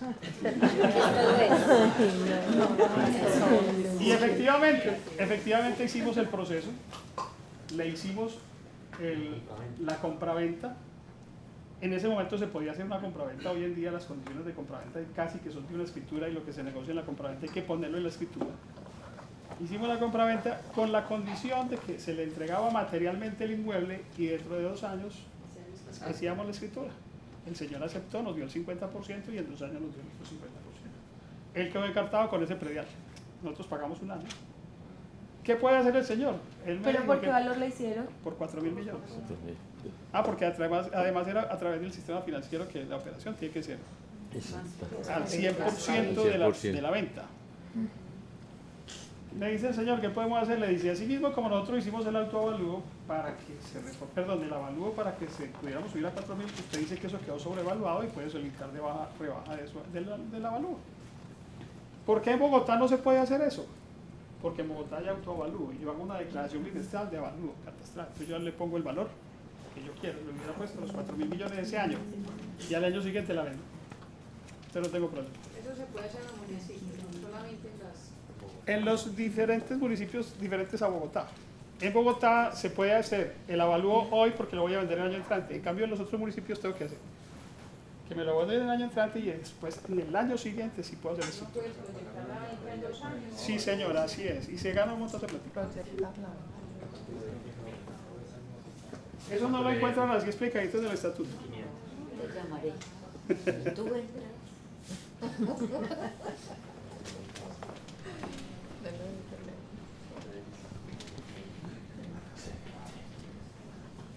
Se entiende que el valor asignado por las partes difiere notoriamente del promedio vigente cuando se aparte más de un 15% del precio establecido en el comercio. O sea que la DIAN sí tiene cómo establecer cuál es el valor comercial de un predio en el medio, porque ellos saben por sectores cuánto está evaluado el metro cuadrado comercialmente. Y si se aparta más del 15%, entonces ya le puede iniciar un proceso. La venta de acciones. ¿Cómo se hace una venta de acciones? Entonces hay que mirar si están inscritas en la bolsa de valores o si son de empresas cerradas que no estén inscritas en la bolsa de valores. Si están inscritas en la bolsa de valores, ahí no hay ningún problema porque quien regula el mercado, que es la Bolsa Nacional, la Bolsa Colombiana de Valores, es ella no es la que regula el precio de la acción. ¿Quién regula el precio de la acción en el mercado de valores? La oferta y la demanda del mercado. Ahí está establecido. Cuando hay mucha papa, la papa se pone barata. Cuando hay muchas acciones, las acciones se ponen baratas. Y escasean las acciones, se ponen más costosas. Así es, exactamente funciona igual. Y toda negociación se tiene que hacer a través de un corredor de bolsa. En cambio, las acciones de las sociedades que nosotros manejamos, bueno, aquí habrán contadores que manejan acciones distintas de la bolsa de valores, pero la mayoría no.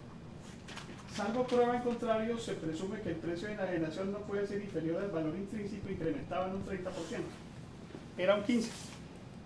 En esta nueva ley le pusieron un 30%. ¿Qué es el valor nominal? Y vamos a empezar a hallar los valores de las acciones. ¿Qué se entiende por valor nominal? ¿Quién me dice qué es el valor nominal?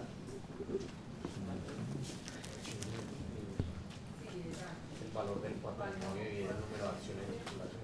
Valor nominal, no, estoy diciendo que valor nominal. ¿Qué es valor nominal? ¿Cuál es el valor nominal de este título valor? 10.000 Es pesos. porque lo tiene registrado en él. El valor nominal de una acción de Ecopetrol en el año 2008, cuando salió a su emisión, era 400 pesos, valor nominal. No, el valor nominal que ellos determinaron allá dentro de su empresa, esta acción vale 400 pesos. Y se lo registraron así en la acción, cogieron un papelito y hicieron esta acción de Ecopetrol, valor nominal 100. ¿Qué es valor intrínseco? ¿Qué es valor de mercado? ¿Cómo está? Es el que establece el mercado por oferta y demanda y está establecido en el mercado de valores que está por la Bolsa Nacional de Valores. ¿Qué es valor de emisión? Miren el montón de cosas que tenemos que ir como teniendo conocimiento. Y debe ser valor de emisión, pero emisión primaria. Primaria quiere decir que la misma empresa emisora es la que está sacando las acciones al mercado de valores. Háblese de PISA cuando sacó las acciones, Petrol cuando sacó las acciones, la vivienda cuando sacó acciones. Esas se consideran emisiones primarias y hayan muchos socios atrás, mucho tiempo atrás. Ese valor de emisiones es cuando el emisor o la sociedad se reúne con sus administradores financieros y le establecen un precio de venta a la acción, al mercado. No puede competir con el mercado que ya está establecido. Pasó con la vivienda. La vivienda tenía, un ejemplo, acciones a 3.600 e hicieron una emisión de acciones al público a 3.400. Entonces los inversionistas que habían comprado 3.600 perdieron 200 pesitos, que es un porcentaje muy considerable comparado a los 3.600 y 3.400. En las sociedades, aunque sean de mercado de valores, y las otras sociedades le están diciendo, ¿cuál es el valor intrínseco? ¿Qué es? El total del patrimonio en la cuenta 3 dividido el número de acciones. Ese es el valor intrínseco de la acción, es muy sencillo. Coja la cuenta 3. Pero usted tiene un problema de interpretación y de adecuación muy interesante. Es que resulta, profesor, que es que mi empresa, el patrimonio en la cuenta 3 es menos 500 millones de pesos. ¿Eso es posible? Sí, claro. Los pasivos son mayores que los activos. Y me dio un patrimonio negativo, entonces ¿cuál es mi valor intrínseco? 0. No, esa acción usted la va a vender al mercado y esa acción tiene un precio. Y entonces usted tiene que saber qué precio tiene. Esto es simplemente para control fiscal. Para control fiscal. Pero las acciones normalmente, así la empresa esté en una dificultad financiera, la acción de todas maneras tiene un precio. Lo anterior sin perjuicio de la facultad fiscalizadora de la Dirección de Impuestos y Aduanas Nacionales, DIAN, en virtud de la cual podrán acudir a los métodos de valoración técnicamente aceptados como el los flujos descontados, el valor presente o en los múltiplos de el EBITDA.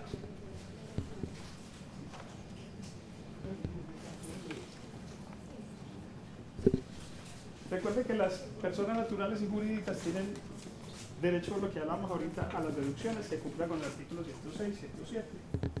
Perdón, el 107 y el 771-2 técnicamente. Pero también entonces vamos a hablar de otras restricciones. Es que los intereses cumplen con la condición de ser deducción. Entonces ya miramos si es proporcional, si es necesario y si cumple con la condición de causalidad. Y revisamos y sí, es subjetiva. Ahora miramos si hay un contrato de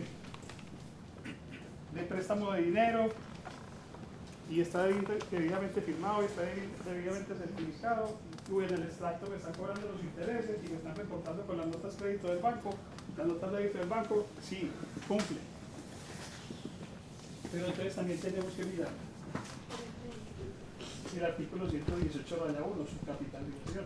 Son deducibles siempre y cuando cumplan con los requisitos previstos de la ley. Los intereses por deuda durante el respectivo periodo grabado. Que tengan relación de causalidad, proporcionalidad y necesarios. Cuando las deudas que generan intereses sean contraídas directa o indirectamente a favor de vinculados económicos. Acuérdense que la norma anterior decía con todo el que me prestó plata, y que eso genera intereses, y era el sistema financiero que estaba perjudicado ahí. Entonces ya redujeron la base y es solamente con vinculados económicos, nacionales o extranjeros. Los contribuyentes del impuesto sobre la renta y los complementarios solo podrán reducir los intereses generados con ocasión de tales deudas, que no exceda el resultado de multiplicar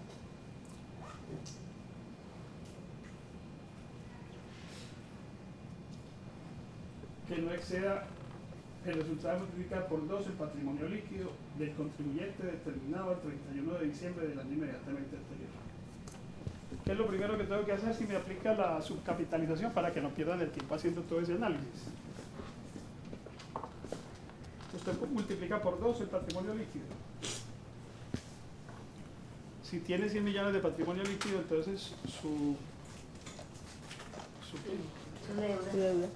su índice de endeudamiento podrá ser hasta 200. ¿Cierto? Si supera 200 millones, entonces tiene que aplicar la subcapitalización. Si no aplica, si sus deudas son inferiores a ese valor, no tiene ningún problema de subcapitalización. Tranquilo. Pero si se supera, ¿cómo se calcula? Vamos a mirar el ejemplo. Dice un ejemplo sencillo. Era 3 veces el patrimonio líquido del año inmediatamente anterior. Entonces ya aquí hice un ejemplo sencillo y establece que tengo el 1 de agosto me hicieron un préstamo de 330 millones. Si el 1 de agosto, ojo como ponderan, y no me pregunten mucho de la fórmula porque usted va a leer la norma del 118 de raya 1 y ahí le dice claramente, hay un día, ese día por norma queda excluido. Me van a decir, no, es que falta un día. No falta un día. Esa es la norma y así se hace. Me prestaron 330 millones. Y estoy haciendo un abono de capital de 30 millones. A una tasa del 1.5% de interés mensual del vencido. ¿Cuántos días tengo yo el capital? 30 días. ¿Por qué? Porque hubo un día en que pagué una cuota de 30 millones. Hubo un día que pagué 30 millones. Entonces, 330 menos 30. ¿Qué hace la operación? Muy sencilla. Le dice, venga, tengo 330 millones por 30 días, me da 9.900 millones. Y la tasa de interés, 4.950 sobre los 330. Al siguiente mes, ¿cuántos días son? Calendario. Septiembre tiene 30 días. Un día pago la deuda. Entonces, estoy acumulando 29 días. ¿Cuánto tengo si ya pagué 30? Tengo 300. Pago 30. Entonces tengo 300 por 29, me da 8.700. Y el 1.5 de 300 me da que tengo un interés de 4.500. Voy al siguiente mes de octubre. Pagué 30 el mes anterior. ¿Con cuánto inicio? Con 270 millones. ¿Cuántos días tiene octubre? 31. Como ya pagué un día, entonces no me quedan sino 30.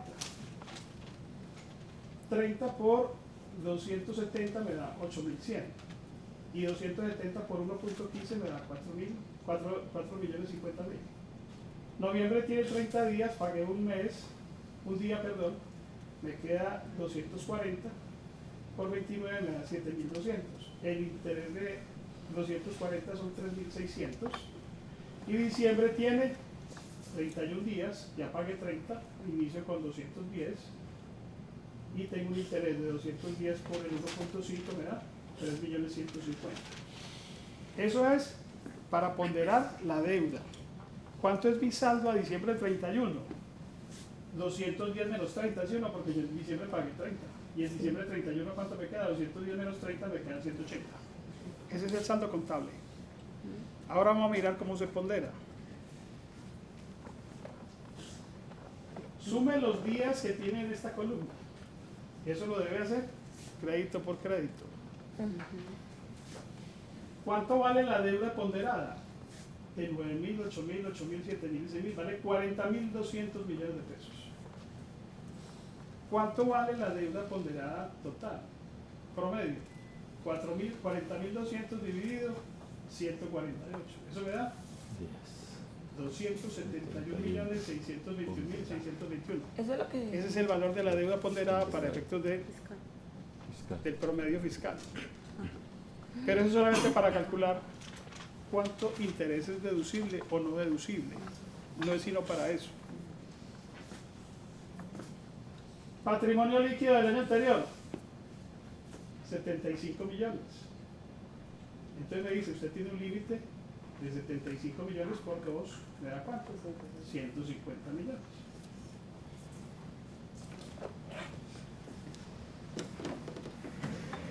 Hasta ahí me puedo endeudar yo, hasta 150 millones, con vinculados económicos. He podido manejar esto. Entonces me dice, ¿cuánto es el exceso que hay entre la deuda ponderada y el límite de endeudamiento que tiene usted? Mire tan grave que es el asunto. Si me dijeran que es 180 menos 150 sería 30. Pero me están diciendo que los ponderados son 271 menos el promedio. 271 menos 150 son 121 millones de pesos. Hasta ahí vamos bien. Es una operación matemática simple. Me dice, ahora, esos 121 los vas a dividir sobre la deuda ponderada y te va a dar un porcentaje.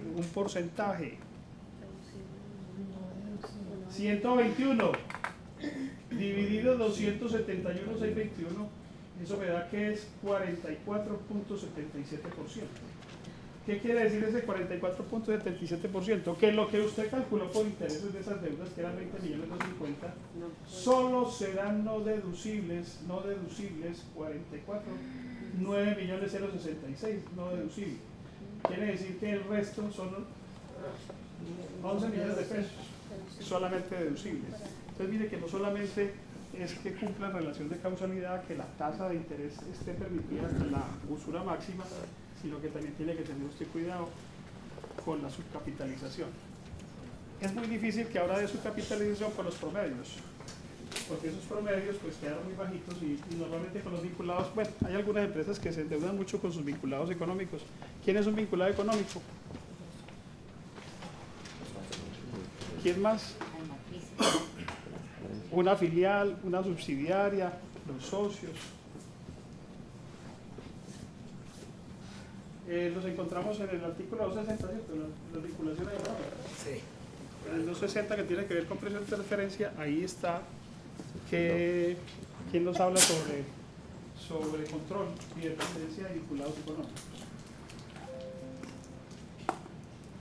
Esto ya lo dijo el amigo mío. Mega inversiones.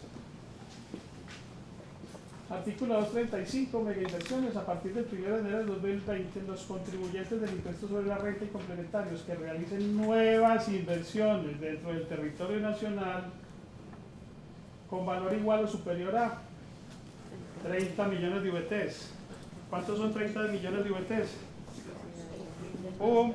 Más de 1 billoncito de pesos, 1 billón de pesos larguitos. Es muy fácil hacer una inversión desde aquí, hay mucha gente rica que tiene la platita. Entonces, ¿qué le dicen? Mire, tener una inversión mínima de 30 millones de VT en cualquier actividad industrial, comercial y de servicios y que generen al menos 400 nuevos empleos directos asociados al desarrollo de esta inversión. Nuevos empleos directos. Periodo máximo de la inversión, pues que es muy sencillo, uno en 5 años conseguirse 1 billón de pesos en un periodo máximo de 5 años. Le damos una ventaja, señor inversionista, que sin importar la vida útil de los activos, usted los puede depreciar en 2 años. Mire la ventaja que le están dando. Quiere decir que si compra maquinaria de equipo por valor de 1.000 millones de pesos, cada año nos va a depreciar ¿en cuánto? En 500. Ojo, gasto por depreciación. Y si usted a esos 1.000 millones de pesos los consiguió con un crédito bancario que le cobra un interés del 12% anual, entonces estamos hablando que son 120 millones y ese interés es deducción. ¿sí? Porque lo consiguió con el sector financiero. Los intereses que reciba del sector financiero, que pague del sector financiero, todos van a ser deducción. Entonces está deduciendo 500 millones por depreciación y 120 millones por intereses. ¿Cuánto está deduciendo ahí? 620 millones de pesos. Es una estrategia bien interesante. Como quitaron la subcapitalización, usted ya puede hacer un análisis financiero de la recuperación rápida que tenga del retorno de la inversión de un activo fijo comprado con créditos del sector financiero.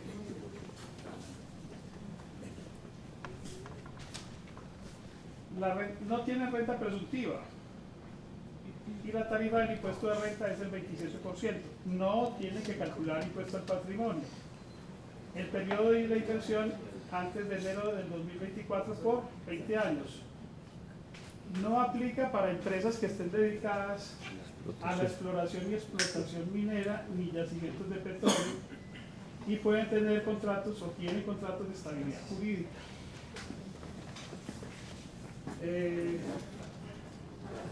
Se nos quedaron otras cositas del SOMAC. Los impuestos pagados, muy interesante que a partir de la ley 1943 discutían muchos colegas conmigo y yo con muchos colegas con ellos, es que el impuesto de vehículos es deducible. Al 31 de diciembre del 2018 nunca era deducible. A partir del 1 de enero del 2019 la ley dice todos los impuestos son deducción, pagados. Entonces cabe el impuesto a vehículos. O sea, en la declaración de 2019, los impuestos de vehículos que tenga la empresa los puede tomar. o sea, los que vamos a hacer ahorita en 2019. Sí, claro. Mire que también tenemos una cosa interesante que es la deducción por intereses de vivienda. Tiene el mismo tratamiento los intereses de vivienda, los créditos del ICETEX. Pero ¿qué pasa con los créditos del ICETEX?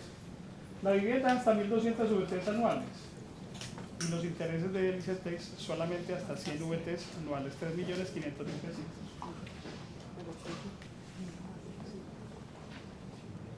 Pero igual sigue el limitante del 40%, ¿cierto? Sí, pero si es la sociedad la que paga, antes no tiene problema. La renta presuntiva, ustedes ya saben que este año es ¿cuánto? El 1.5 y a partir del año 2021, Cero. 0.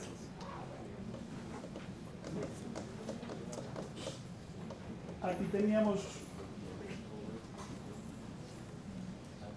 un poco de la economía naranja.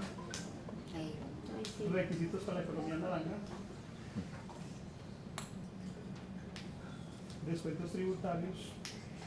Recuérdese siempre esto con los nuevos descuentos tributarios, no se le vaya a olvidar, artículo 259. Se descontará hasta el monto del impuesto en Colombia limitado al 259.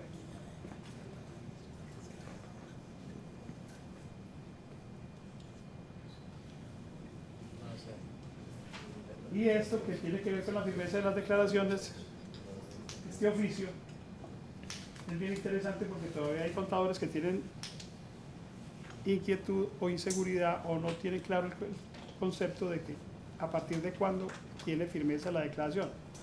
Este oficio que fue emitido el diciembre 11 del 2018 dice: reconsidera la firmeza de 3 años, aplica declaraciones presentadas a partir del 1 de enero del 2017. Todas las declaraciones presentadas a partir del 1 de enero del 2017 tienen la firmeza de 3 años. Es que la del 2015 la presenté cuando, el 1 de enero del 2017, ya tiene 3 años, cualquier declaración.